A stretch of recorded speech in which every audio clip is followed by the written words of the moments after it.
Bonsoir à tous, merci de votre confiance renouvelée à DBS Télévision. Bienvenue sur SOS Parents. Le harcèlement en milieu scolaire est un phénomène qui prend de l'ampleur. Le sujet qui tend à devenir une question de société est responsable de bien d'échecs scolaires. Les protagonistes se recrutent entre élèves et même enseignants. Comment endiguer ce fléau qui gangrène le milieu scolaire? On en parle en première partie de cette édition avec le concours de nos invités. Les hémorroïdes, le mal touche très souvent les enfants et même les adultes. Comment s'y prendre? Élément de réponse dans notre rubrique mots d'enfants. Et puis le cri de cœur ce soir est celui d'un parent désemparé face à sa fille qui entretient une relation amoureuse avec le fils de son mari.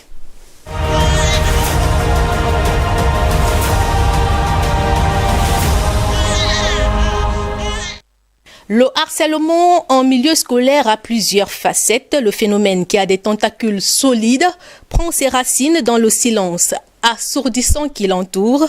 Très peu débattu dans les établissements scolaires. Le sujet est presque tabou en famille. Qu'est-ce qui fait problème? On tente de décrypter avec monsieur Ile Ngumlap. Il est psychologue. Bonsoir. Bonsoir à DBS et bonsoir à vous et merci pour l'invitation. Merci à vous d'être venu sur notre plateau. Le harcèlement scolaire, qu'est-ce que ça vous parle? Effectivement que ça me parle déjà. Ça me parle déjà parce que avant d'être psychologue, on est aussi parent. Et lorsqu'on parle du harcèlement, on voit d'emblée la récréation. On voit d'emblée la cour de récréation en fait. Parce que c'est là où tout se joue, c'est là où tout se construit. Dans un environnement qu'il faut encore identifier, clarifier, mais tout se joue à ce niveau, à savoir quel est le mode d'accompagnement que l'établissement met en place pour réguler les rapports entre les élèves, entre les enseignants, entre le corps enseignant ou entre le corps administratif. Parce qu'on va dire c'est de l'école, mais ce n'est pas un individu, ce n'est pas une personne, il y a énormément de personnes qui interagissent à l'intérieur de cet ensemble qu'on appelle l'école. Le harcèlement sexuel est aux premières loges dans le milieu scolaire. Qu'est-ce qui peut motiver cela? Le premier élément, c'est généralement lorsqu'on va parler du milieu scolaire et peut-être si on mettait plus les lycées et les collèges en avant, on pourrait évoquer l'élément de la puberté, que c'est un moment où justement les formes de la femme prennent de l'ampleur et le mâle regarde différemment la femme. C'est-à-dire le corps de la femme a une connotation différente et comment c'est régulé. Et pour comprendre comment c'est régulé, il faut revenir à la famille. Comment dans la famille, on parle de la sexualité.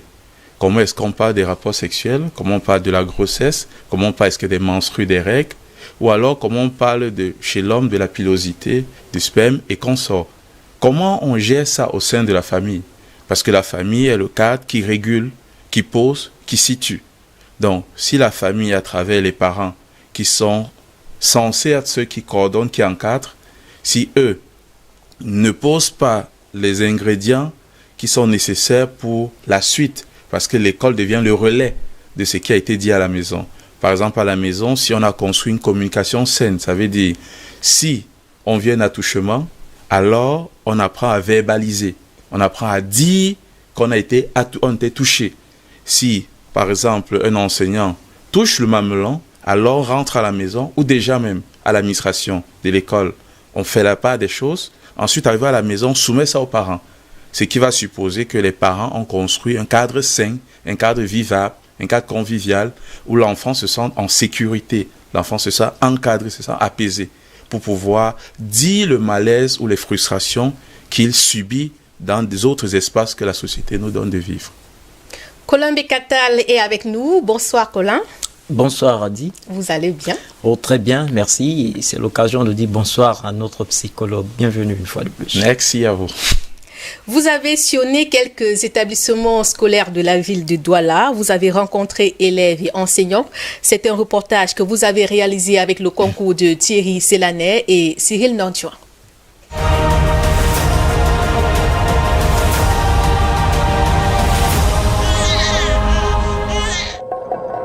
L'année scolaire 2020-2021 a manifestement démarré. Des milliers d'élèves vont s'abreuver à cette source de connaissances qu'est l'école.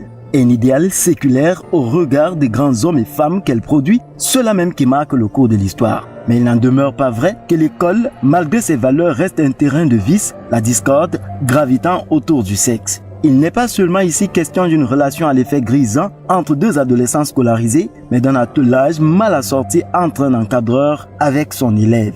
Les faits ne sont malheureusement ni rares, ni plus loin que dans les lycées et collèges qui nous entourent. Oui, maintes fois, les professeurs ont eu à me faire la cour. Bon, la première fois, c'était quand je faisais la première année en première. Il n'était pas mon professeur, mais il est un professeur de l'établissement. J'étais une jeune fille innocente et l'un de mes professeurs a décidé de me faire la cour à cette période-là. Des modes de séduction sont à la fois légion, pour certains, directs. Il m'a fait sortir des cours pour me demander de venir dans son bureau. Quand je suis arrivée, il m'a dit qu'il aimerait que lui et moi on aille prendre un pot et tout. Je lui ai dit que je n'ai aucune affiliation avec lui pour pouvoir prendre un pot. Et pour d'autres, insidieuses. Il a commencé par me faire certaines avances. Il arrivait en classe. Il me faisait plier les manches de ses chemises. Certains de mes camarades ont remarqué cela, ils m'ont fait part de cela. Qu'est-ce qui m'était arrivé? Pourquoi est-ce que ce professeur était devenu intéressé au point qu'il me faisait plier les manches de ses chemises? Innocente que j'étais, je n'ai pas été capable d'expliquer ce phénomène. Parce qu'ils ne doutent pas du caractère répréhensible de leur projet, les enseignants de cette espèce préparent la défense. Un beau jour, il m'a demandé que c'est le proviseur qui est en train de demander mon numéro de téléphone. J'ai donc remis le numéro de téléphone de ma mère. Et du coup, j'ai constaté, ma mère m'a fait comprendre que c'est lui qui était en train de m'écrire. Là, il a eu à me dire que si je vais à dire quelque chose, ça sera sa parole contre la mienne et tout.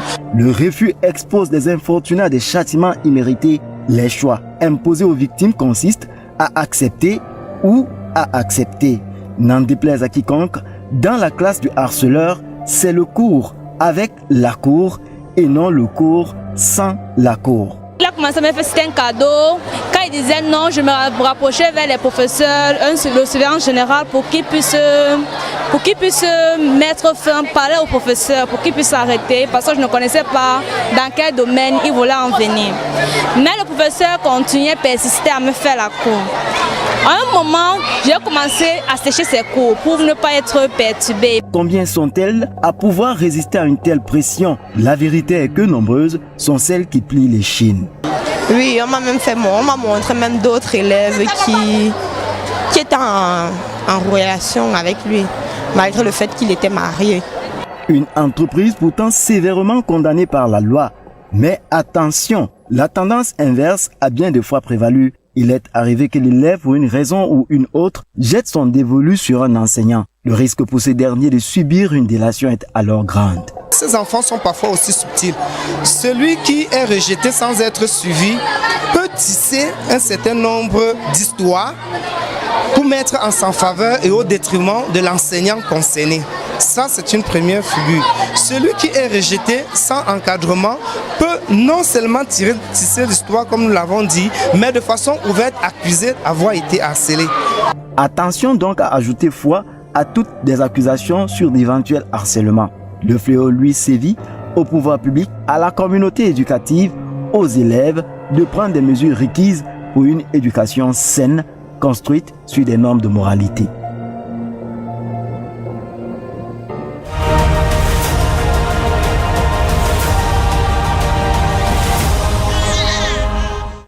Merci d'être avec nous. L'émission, c'est SOS Parents et c'est tous les mercredis à 21h sur cette antenne. Colin Becatal, nous venons de suivre votre reportage. Vous avez interviewé plusieurs acteurs, élèves et enseignants. Est-ce qu'ils étaient enclins à s'exprimer sur le sujet? Oui, dans un premier temps, lorsque je suis arrivé à cet établissement, je me suis renseigné naturellement aux administrateurs. C'est avec leur approbation et leur soutien que nous avons ciblé les classes de première et terminale.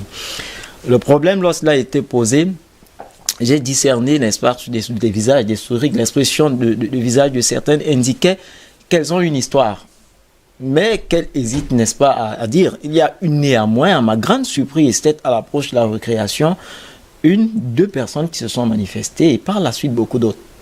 Voilà. Ils revenaient compte tenu du timing du reportage, n'est-ce pas, de trier sur le volet. Ça veut dire que c'est un véritable problème. C'est une réalité dans des lycées, collèges et même à l'éducation de base. Je n'ai pas eu trop de la peine à les trouver, contrairement à ce que je craignais, mais elles étaient nombreuses. Bon, ce que je relève aussi en même temps, c'est que s'il y en a qui sont complices, c'est le cas de celle qui souriait sans toutefois se prononcer, il y en a qui sont de véritables victimes et qui veulent s'exprimer. C'était le cas de ces 2, d'ailleurs. Colin Bekatal, à votre avis, pourquoi le phénomène a autant la peau dure? Eh bien, le psychologue, n'est-ce pas, qui est davantage rompu à ce détail, pourra mieux nous expliquer. Mais à la lumière de mon interprétation, la question est physiologique.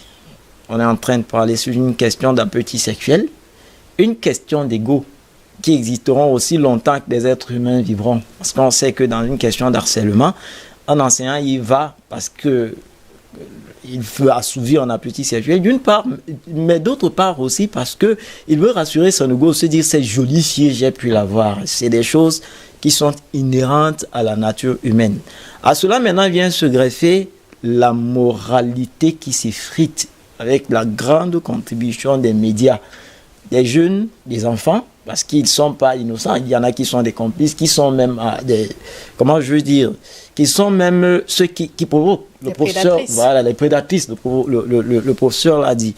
Il y a, n'est-ce pas, l'influence de ces médias qui présentent l'immoralité sexuelle sous un jour favorable. On trouve que c'est normal d'avoir des rapports sexuels. Et puis, comme nous sommes dans un cadre scolaire, il y a aussi le fait de la paresse.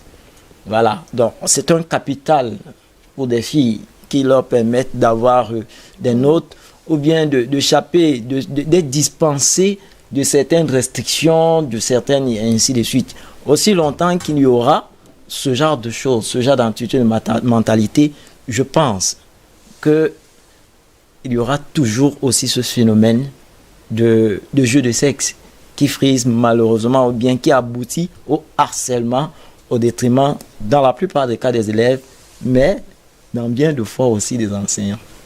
Merci Colin Bekatal. Au plaisir. Au plaisir. Vous recevoir une fois de plus la semaine prochaine. Oui, nous y serons.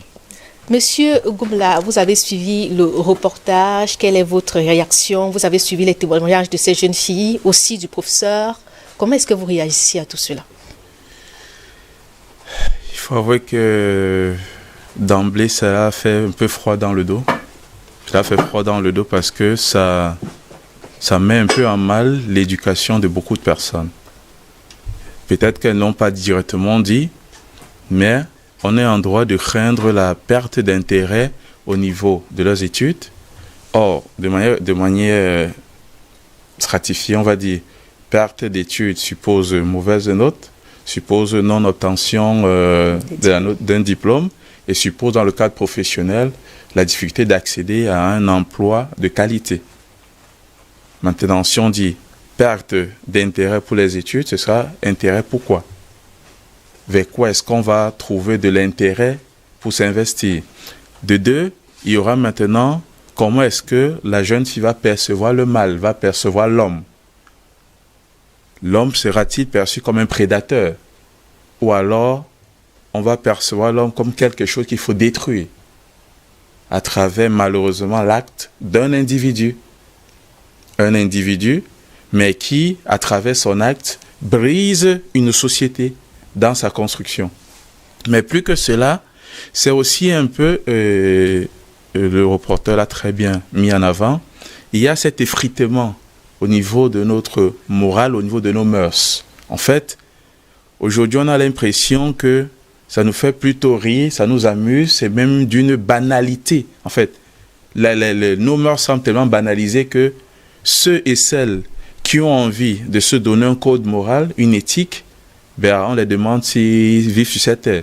Que monsieur, c'est pas cette terre-là qui vous mérite. Vous méritez d'aller vivre ailleurs. Ailleurs, c'est où je ne sais pas si sur cette terre, il y ait un ailleurs où les humains, les hommes que nous sommes, ou les femmes que nous sommes, puissent vivre. Donc, le reportage a su capturer, en fait, justement, cette situation-là du harcèlement, des actes a priori banals qui sont posés, mais dont parfois on ne perçoit pas, en fait, la destruction qui est sous-jacente à cela. Monsieur Goulab, c'est un phénomène qui ne date pas d'aujourd'hui. À votre avis, qu'est-ce qui motive ces genres de comportements en milieu scolaire, que ce soit de la part des élèves ou même des enseignants? Il y a d'abord la première question, c'est comment l'instance qui est censée réguler agit déjà. Lorsqu'on va dire l'instance, on va d'abord voir les parents. C'est la première instance, la famille. Le mot, c'est on dit les parents parce que ce sont eux qu'on voit directement, mais en fait, c'est surtout la famille. La famille, ça peut être l'oncle. La famille, ça peut être la tante, ça peut être le cousin, ça peut être le frère, ça peut être la mère, le père, ainsi de suite. Mais comment la famille régule au niveau... Est-ce qu'on en parle même en famille, M. Goulab? On a quand même l'impression que c'est un sujet un peu tabou. Les parents, est-ce qu'ils en parlent même en famille avec leurs enfants? Il est difficile, en fait. Il a fallu faire psychologie pour être un peu plus tempéré dans mon propos. Il est un peu difficile pour nos parents ou pour nos grands-parents de parler de sexualité. Parce que malheureusement, pour beaucoup d'entre eux, c'était régulé et ce n'était pas quelque chose qui était nommé, verbalisé. On ne verbalisait pas autour de la sexualité, autour du sexe. C'était connu et on n'en parlait pas des codes qui étaient entendus à une classe d'âge. En fait, il y avait des rites de passage qui permettaient que une caste précise savait de quoi il s'agit. Donc, à partir d'un certain âge, la personne entre dans une caste et c'est cette caste-là qui l'enseigne ce modèle-là.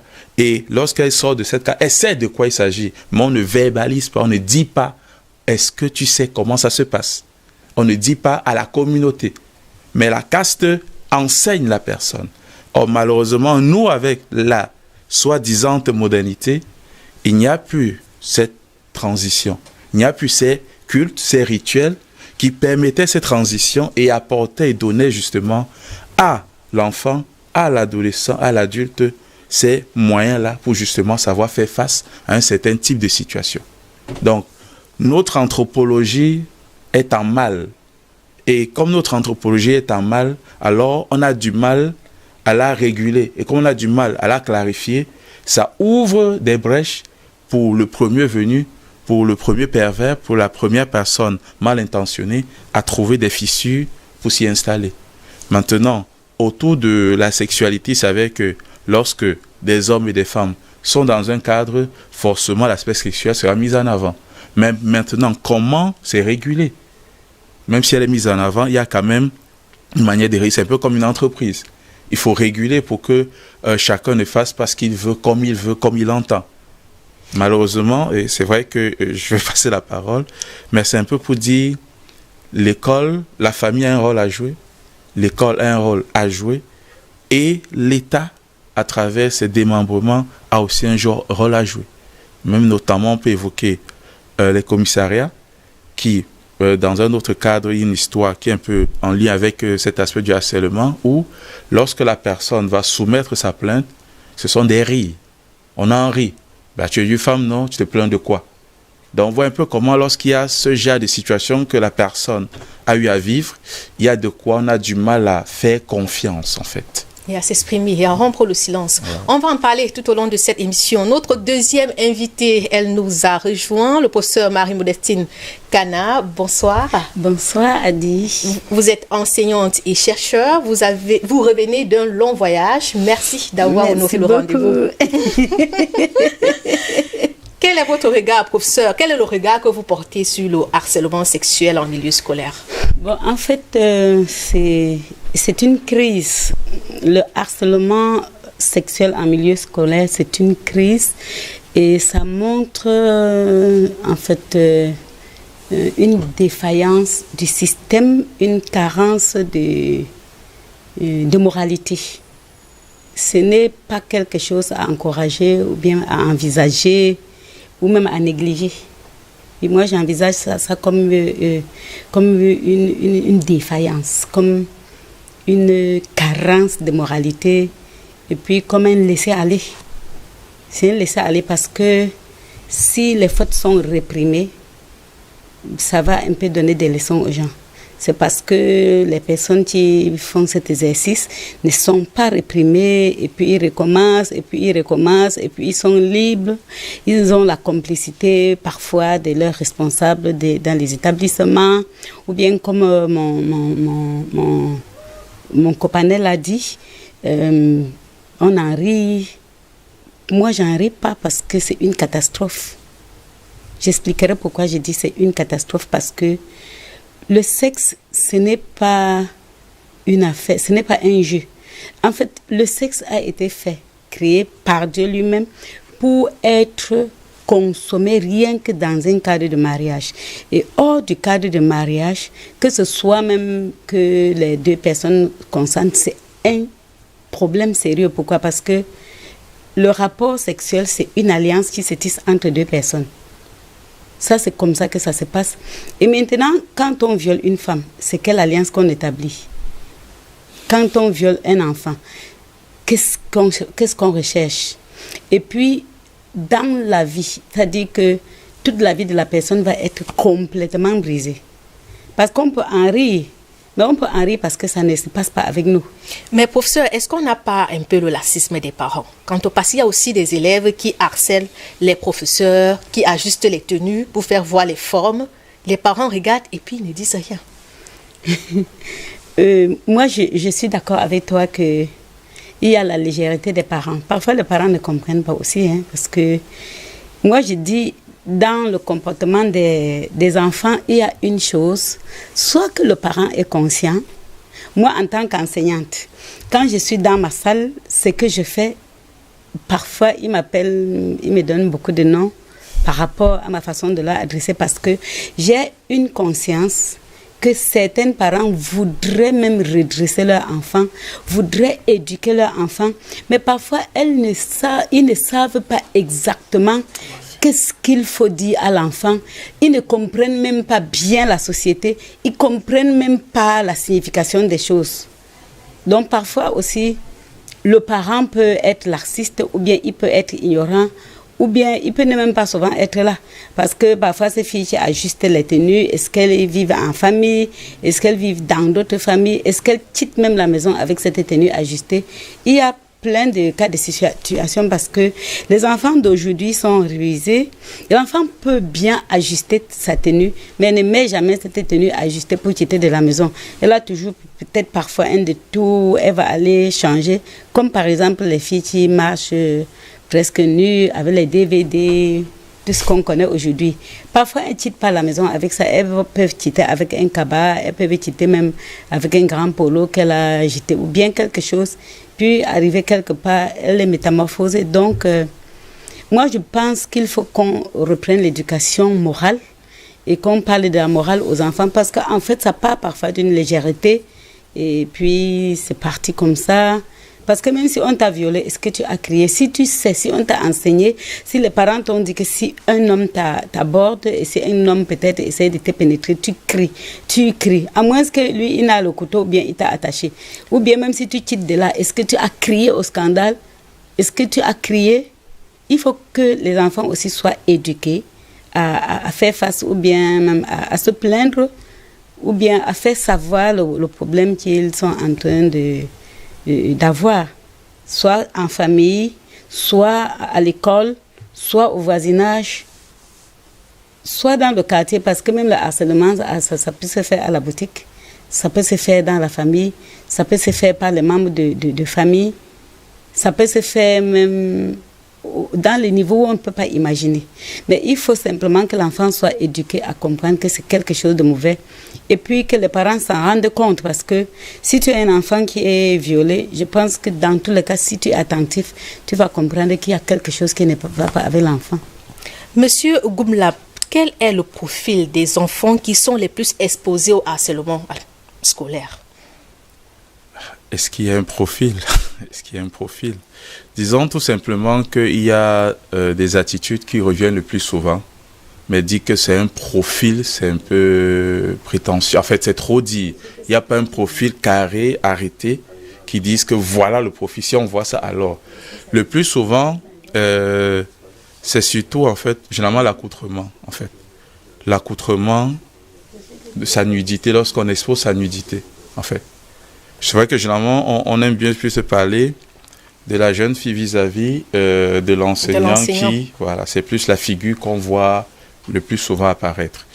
Donc, il y a soit c'est l'accoutrement, parce que même quand j'étais sur les bancs, ce n'était pas assez de l'accoutrement, mais c'était aussi l'accoutrement, mais plutôt d'un jeune homme vis-à-vis de l'enseignante. En fait, c'est l'enseignante qui était harcelée par un jeune homme. Oui, oui.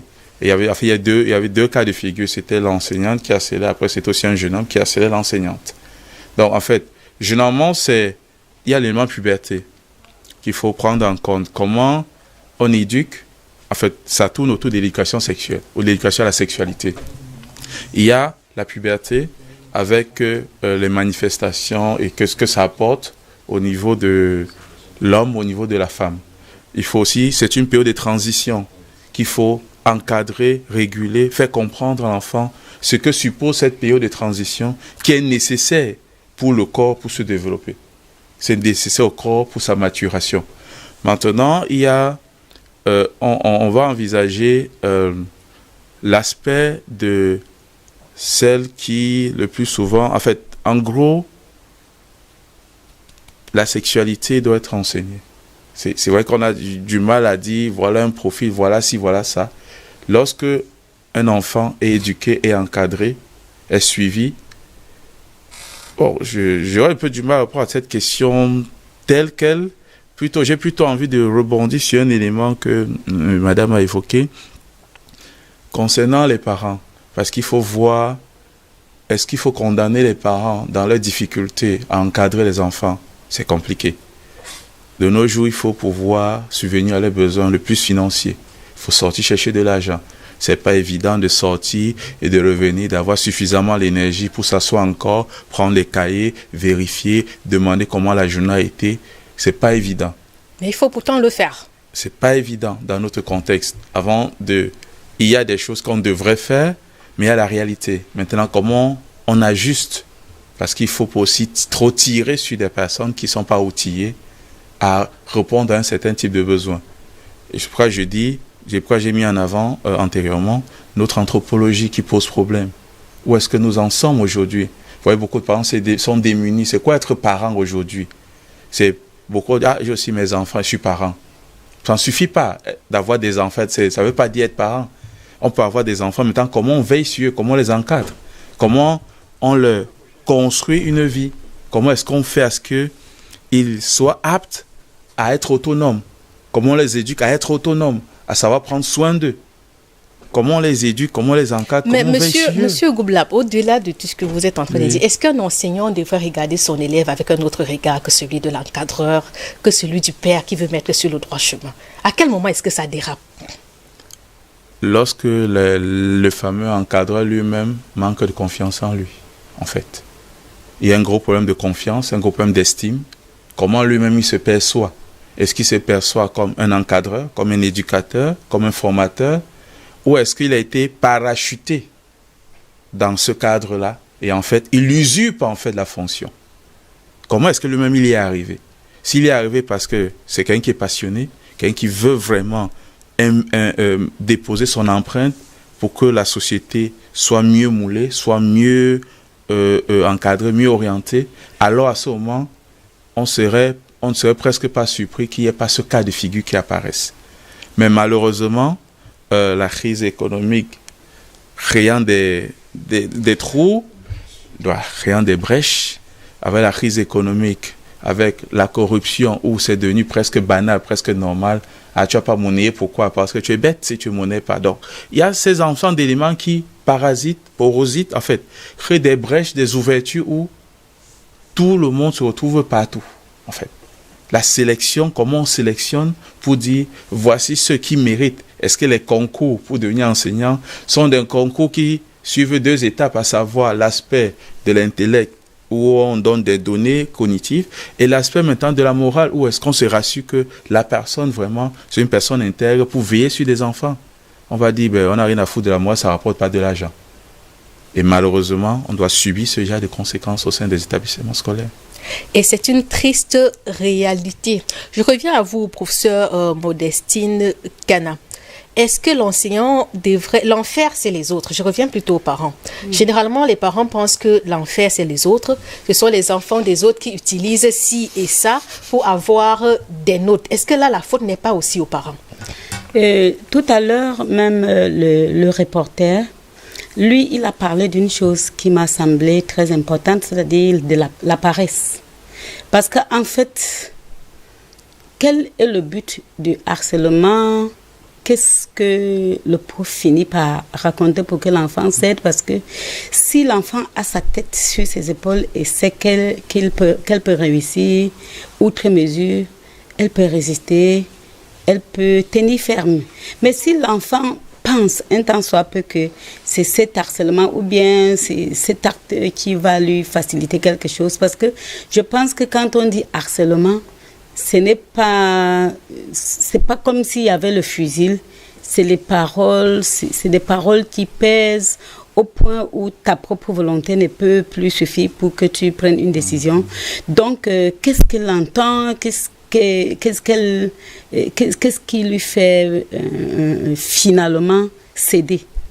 Donc moi je pense qu'il y a aussi à la base, voilà, il y a à la base. Peut-être nous quand nous étions en 5e, il y avait un prof d'anglais, je peux dire son nom, je ne sais même pas s'il est vivant ou pas.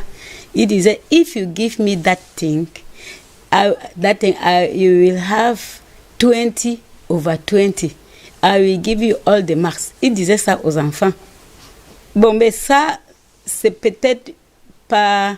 On ne voit pas directement le harcèlement, mais c'est le harcèlement. Mais si peut-être un enfant a peut-être des petites difficultés en anglais, et en tant qu'il aura 20/20, il peut céder. Donc, moi, je dis à la base aussi, on peut soupçonner la paresse, on peut soupçonner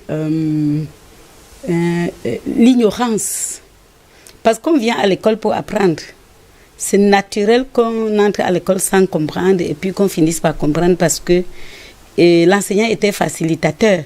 Il est là pour te permettre d'accéder aux connaissances que tu n'as pas, de te faire comprendre les choses que tu ne peux pas comprendre quand tu es seul. Donc, c'est tout à fait naturel qu'étant en classe, un étudiant ou bien un élève puisse ne pas connaître quelque chose, mais que par les explications de l'enseignant, il comprenne. Mais si l'enseignant te fait croire que c'est peut-être à travers un rapport sexuel que tu vas comprendre, tu peux ne pas savoir.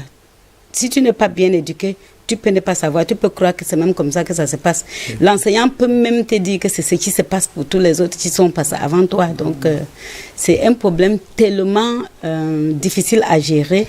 Mais il faut donc que les enfants soient éduqués par des parents qui comprennent aussi comment évolue l'éducation. Bon, moi, j'étais avec une petite nièce et le parent voulait, l'enfant passe en CE1 et le papa voulait absolument le rétrograder en disant que bon, l'enfant au CE1, l'enfant ne sait pas lire, l'enfant. Moi, je lui ai dit, j'ai pris l'enfant, l'enfant connaît d'abord son alphabet, l'enfant connaît former les syllabes et l'enfant connaît même écrire les mots par syllabe. Je lui ai dit, l'enfant n'a aucun problème. Le problème que cet enfant a, c'est un problème de suivi parce qu'il entre dans un niveau qui est un peu supérieur au niveau passé. Il a besoin juste de l'accompagnement. Ce n'est pas qu'il est faible. J'ai expliqué, il me dit non, on a fait des cours de vacances. Moi-même, je lui ai dit non. Moi, pour revenir à notre sujet, professeur, en tant que on est dans le sujet. Hein. Je vais te dire pourquoi on est toujours dans le sujet. On est dans le sujet parce que si l'enfant fait face à une nouvelle dimension d'étude, l'enseignant peut maintenant lui dire que comme tu ne comprends pas, je vais te faire passer. Alors que l'enfant peut bien comprendre, son rôle est là pour amener l'enfant à comprendre. Je suis dans le sujet, je ne suis pas sortie. Oui, professeur, merci. En fait, je voulais juste qu'on gagne un peu en temps. Ce n'était pas pour vous dire que vous étiez totalement à côté. D'après vous, en tant que parent, quelle est la solution pour enrayer ce phénomène? Bon, en tant que parent, je pense d'abord qu'il faut éduquer les enfants. L'éducation d'un enfant, c'est une communion, une collaboration entre l'école et la famille parce que de plus en plus, les parents abandonnent leur rôle pour le laisser à l'école. Et même certains répétiteurs, parfois, ce sont certains répétiteurs qui engrossent les filles à la maison. Donc, les parents abandonnent leur rôle, alors que c'est une communion, une collaboration, c'est-à-dire que c'est une symbiose entre la famille et l'école qui va éduquer un enfant. Qu'est-ce que tu as parlé à ton enfant? Si tu n'éduques pas l'enfant à la maison, l'enfant va écouter toutes sortes de choses. C'est pour ça qu'on parle d'éducation sexuelle.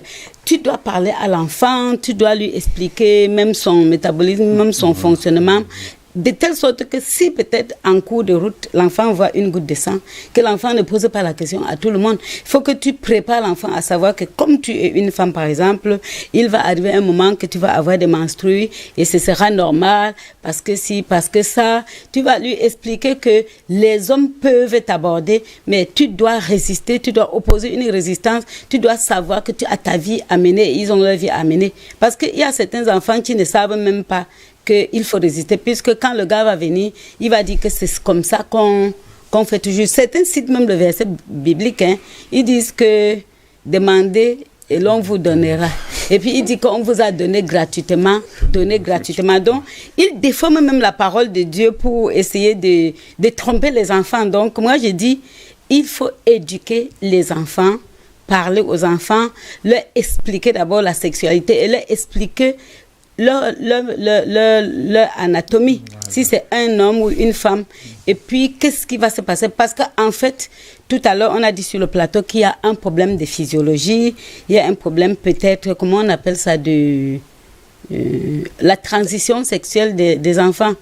On appelle, dans l'adolescence, là. La puberté, là. Mais la puberté, c'est pas une période de libertinage. Les choses là vont lui arriver, mais il faut que l'enfant comprenne que c'est normal que ça lui arrive, mais qu'il n'est pas obligé d'aller coucher une femme si peut-être il est excité, ou bien s'il n'est pas obligé d'aller faire tout ce que tout le monde fait. On peut encore recadrer les enfants, on peut enseigner les enfants pour qu'ils comprennent que la puberté est une chose normale, mais qu'il ne faut pas faire n'importe quoi pendant cette puberté, parce que c'est pendant ce temps que beaucoup perdent leur vie. Parce qu'en fait, quand il y a un rapport sexuel entre deux personnes, il y a quelque chose qui se passe, il y a un mélange qui se passe, tu peux prendre la sorcellerie de quelqu'un, tu peux prendre ce mauvais esprit, tu peux y laisser toute ta vie. Donc, il faut qu'on enseigne les enfants pour leur faire comprendre que l'affaire de sexe, ce n'est pas juste une affaire de plaisir, ou bien juste une affaire de sentiments, ou bien une affaire d'émotion, mais que c'est une vie qui est engagée. Donc, il faut un enseignement, il faut une restructuration au niveau des familles, et il faut que les parents comprennent d'abord pour transmettre. Parce que parfois aussi, les parents prennent ça à la légère, puisque nous n'avons pas vécu dans les mêmes conditions. Parfois, on ne comprend même pas. Aujourd'hui, la télé est là, le câble est là, les enfants sont là à minuit pour regarder même les scènes obscènes et peuvent chercher à reproduire les scènes, alors que les parents eux-mêmes à l'âge là, ils ne faisaient pas et ils ne comprennent pas. Parfois, ils sont totalement en déphasage. Donc, les parents doivent contrôler ce que les enfants regardent. S'ils ont peut-être des téléphones, essayer de veiller à un certain nombre de choses. Et puis peut-être faire une sorte d'organisation en famille, à quelle heure on doit visionner, qu'est-ce qu'on doit visionner, et peut-être les jours de télévision pour les enfants, peut-être les heures, au-delà d'une certaine heure. Parce que parfois, quand tu es couché dans ton lit, il peut zapper, tu ne sais pas ce qu'il a vu. Et c'est ce qui se passe parfois, professeur. Voilà. Je reviens à vous, monsieur Goumlab, et ce sera pour sortir. Vous avez parlé au début de la tolérance du corps éducatif. Est-ce que ça ne conforte pas les enseignants, les bourreaux, les enseignants qui sont les bourreaux? Forcément que ça les conforte. Lorsque je pose un acte malsain, mon administration ne me sanctionne pas, ça me donne le culot encore de revenir vers la victime, dire que tu as vu, me voici, va faire ce que tu veux faire. Donc, ça me donne à moi, le bourreau, plus d'énergie pour écraser davantage la victime.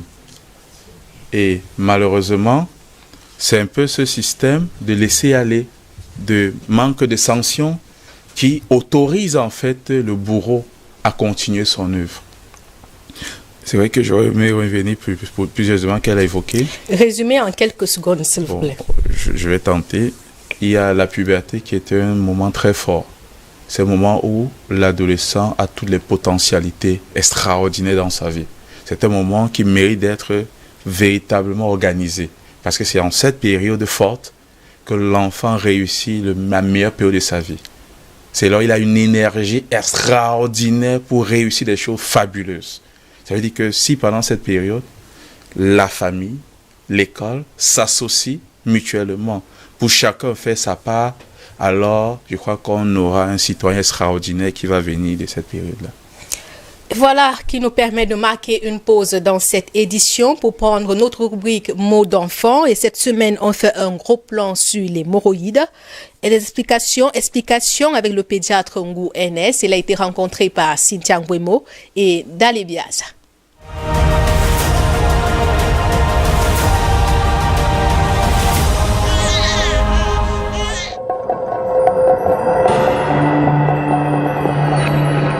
L'hémorroïde, chez l'enfant, ça arrive très souvent, parce que, comme vous voyez, il y a une protrusion anale qui ressort, au lieu de ça à l'intérieur, ça ressort en enfant. Ok? Ça, c'est dû aux faiblesses des muscles anal. Ok?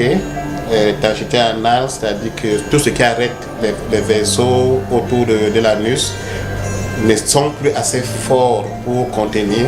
Et pour une raison ou une autre, très souvent, en poussant les selles, c'est comme il y a une faiblesse déjà là-bas, ça ressort de l'anus à travers la paroi anale, à travers l'anus.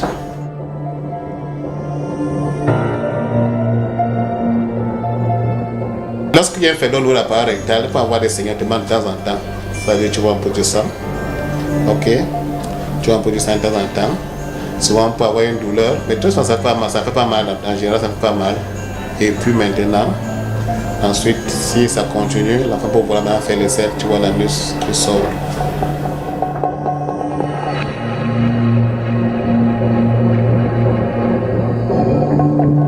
Pourtant, aussitôt que c'est sorti, que les parents, s'ils ont des gants, ou quelque chose de propre, bien sûr, qui renvoie la musique, pousse. Ça rend dans sa position normale. On n'a pas peur ou repousser, ça rend dans la position normale. Ok? Et puis maintenant, vous allez toujours, c'est très important de consulter le corps médical pour résoudre ça définitivement.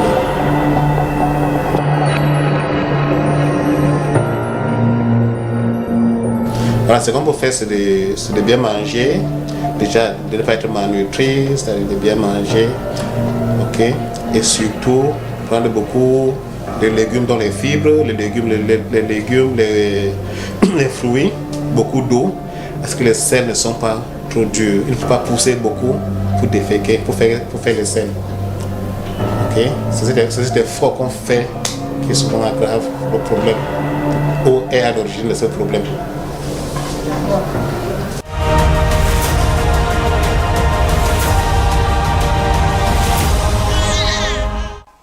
L'éducation commence avec la vie, dit-on souvent. Mesdames, Messieurs, voilà qui nous mène à la deuxième partie de cette émission, le cri de cœur.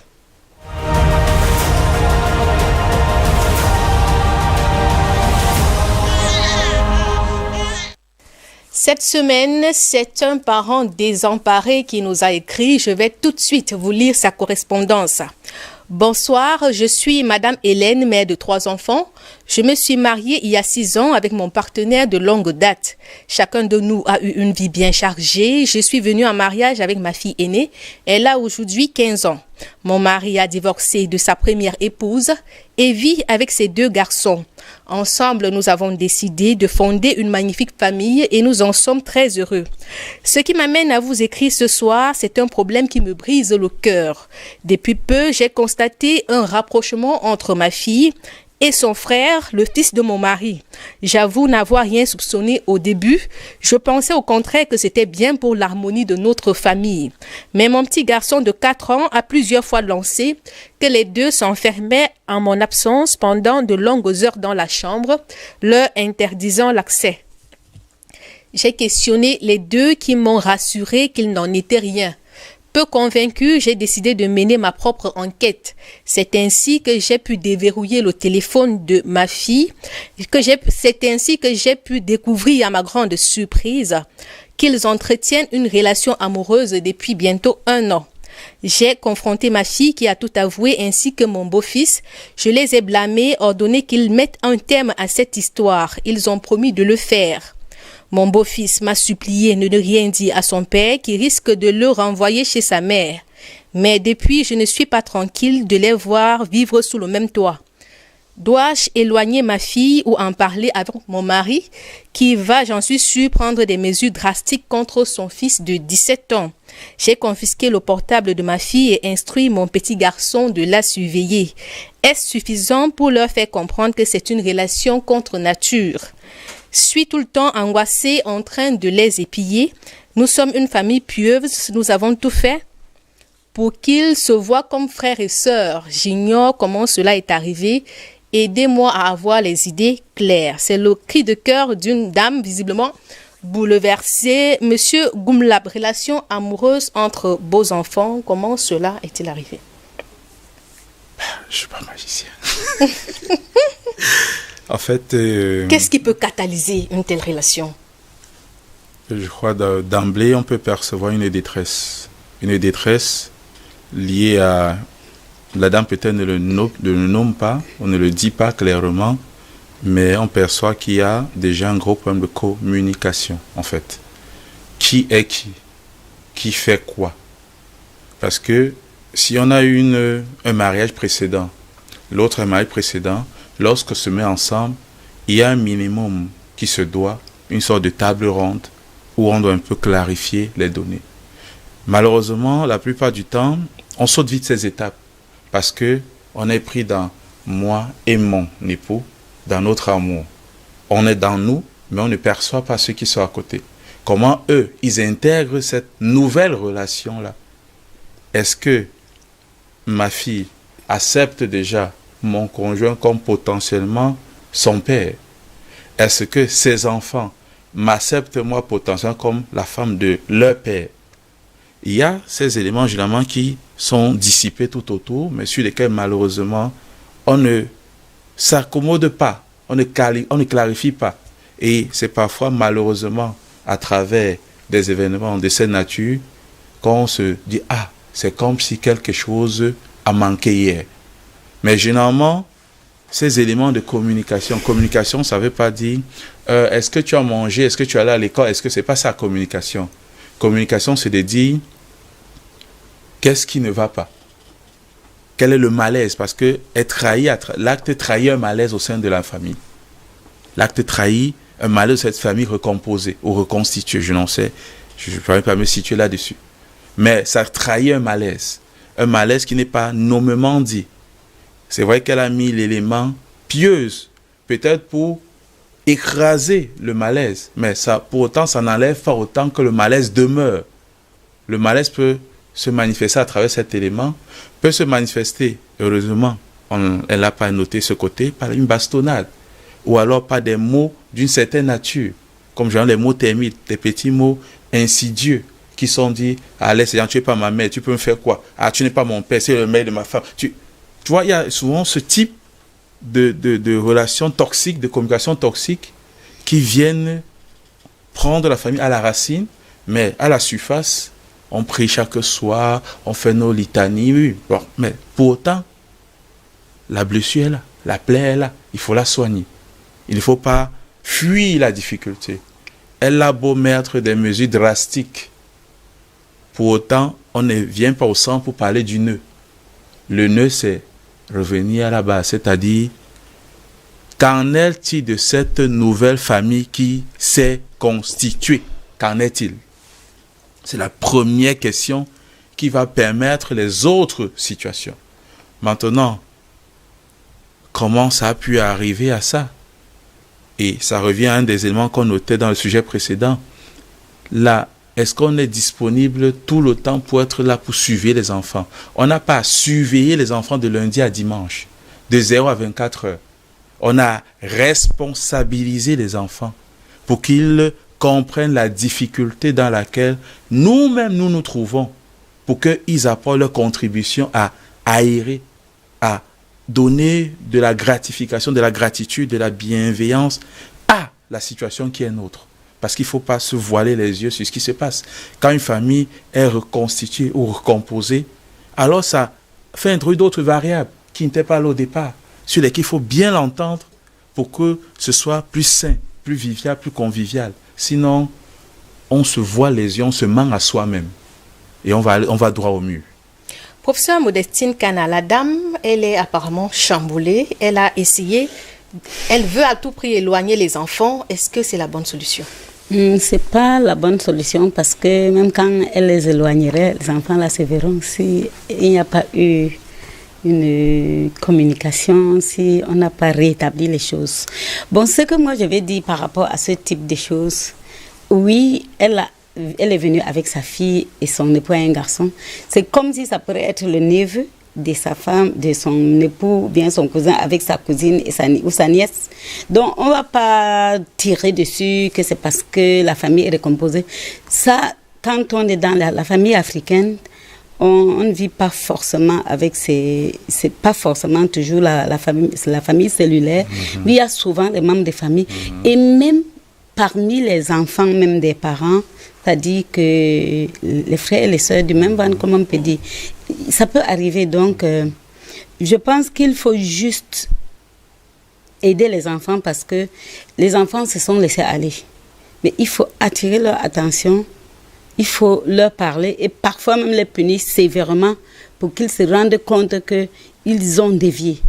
Parce que moi, je prends une histoire comme ça là, dans la Bible. Il y a un certain prophète Élie il était sacrificateur.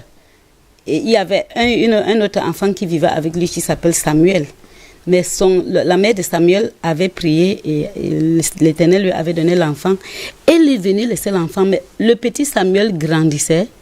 Il n'a pas fait la même chose que les fils du sacrificateur qui couchaient, la Bible dit qu'ils couchaient avec les femmes dans le temple et que finalement, ils ont été frappés de mort par l'Éternel. Or, le petit Samuel qui était là n'a pas copié les mêmes habitudes. Pourquoi? Je me dis que le petit Samuel suivait Dieu et suivait son père qui est le prophète. Et certainement que sa maman venait lui prodiguer quelques conseils. Mais Dieu a dit à ce prophète que je vais te punir pour le crime dont tu as connaissance et tu n'as pas agi. Et puis la Bible nous dit même que, excusez-moi de revenir un peu plus, qu'il faut une base à un certain moment pour essayer de justifier ce qu'on dit. Moi je dis il faut punir l'enfant. La Bible dit que celui qui préserve le bâton n'aime pas son enfant. Et la folie est attachée au cœur de l'enfant et c'est la verge de la correction qui l'en éloigne. Ou bien alors instruire l'enfant selon la voie qu'il doit suivre et quand il sera même adulte, il ne s'en détournera pas. Donc, nous ne devons pas nous lasser d'instruire les enfants, de communiquer avec les enfants, de parler aux enfants pour leur expliquer comment ils doivent fonctionner. Parce que parfois, les enfants peuvent juste se laisser aller à la légèreté et puis ça devient une habitude. Et puis moi, je pense qu'elle peut en parler à son mari. Je voulais en venir parce que ils doivent d'abord parler ensemble, les parents.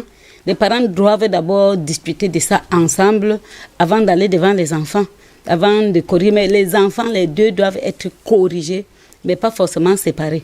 Ils doivent être corrigés et puis on doit essayer de les discipliner. Et ça peut aller. Monsieur Goumla, famille recomposée, est-ce qu'il est toujours aisé d'installer une relation fraternelle entre les enfants, c'est-à-dire les enfants des deux partenaires? Avant d'arriver à votre question, je continue un peu dans la lancée de madame. Elle touche un nœud essentiel qui est celui de la collaboration entre les époux. Mais une collaboration où la femme aura un rôle fondamental à jouer pour réguler l'ensemble. C'est-à-dire, si elle va rencontrer son époux et lui dit, n'est-ce pas ton fils A? Alors je crois que là, elle est en train de... Ça va dégénérer. Oh, si elle part peut-être en disant, il y a une histoire que j'ai entendue, j'aimerais avoir un peu ton point de vue dessus. En fait, commencer comme si elle parlait de l'air, comme c'était l'histoire d'un voisin qui vit au fin fond de l'Himalaya. Pour essayer, comment tu verrais ça, ça c'est d'abord pour casser en fait. Pour que quand il est vous, bon, on ne sait jamais, mais si les choses l'un jour arrivaient peut-être au quartier chez le voisin, toi tu vas voir ça comment? Et là, ça permet de sentir le pouls, en fait, de prendre la température, de savoir sur cette base comment manager. En fait, elle a un grand rôle pour amortir et savoir comment introduire le sujet, parce qu'il faut à tout prix qu'il soit corrigé. Il faut à tout prix qu'il y ait un cadre qui régule. Absolument. Il faut réguler, parce que sinon, ça devient du n'importe quoi à la suite. Donc, c'est pas aisé, pour revenir à votre question, c'est pas aisé. C'est pas du tout aisé, parce que ça fait, je te entends à dire, ça fait des histoires qui doivent se mettre ensemble. C'est plusieurs histoires qui doivent faire une histoire. Et plusieurs histoires qui reposent d'abord sur le chef de famille. Ça veut dire, le chef de famille, en allant vers cette dame, elle dit que c'est une relation qui perdurait.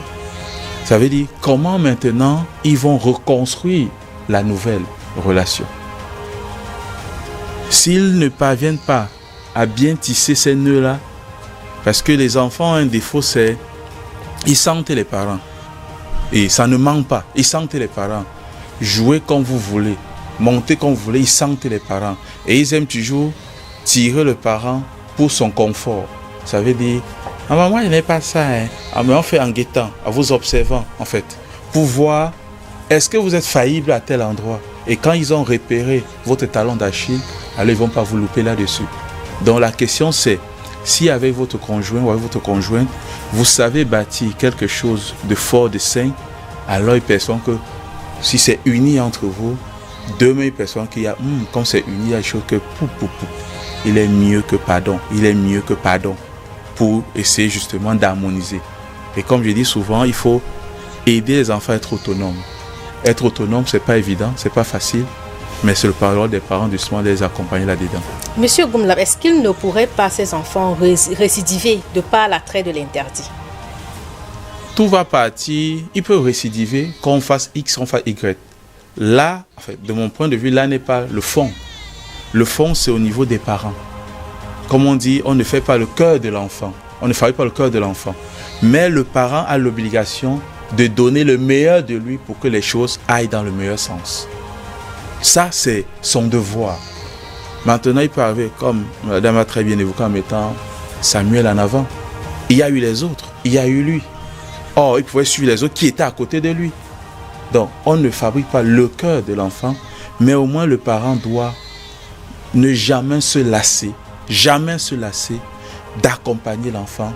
S'il faut, comment on dit, la sanction. Il faut sanctionner pour qu'il sache la limite. Il doit comprendre quelle est la limite. À ne pas franchir. C'est sur ce, Monsieur Goula, que nous allons mettre un terme à cette édition. Merci d'être passé sur notre plateau.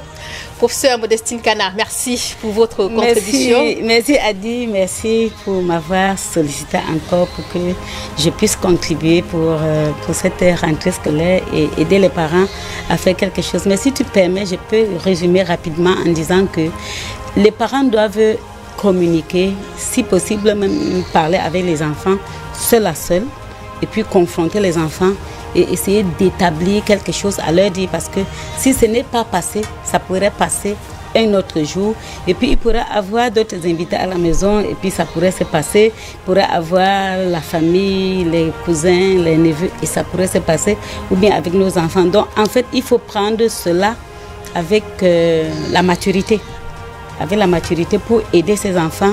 Et si jamais vous trouvez que vos enfants sont dans de telles situations, c'est vrai, la punition, c'est pour permettre qu'ils ne récidivent pas, mais il faut serrer le cœur pour corriger.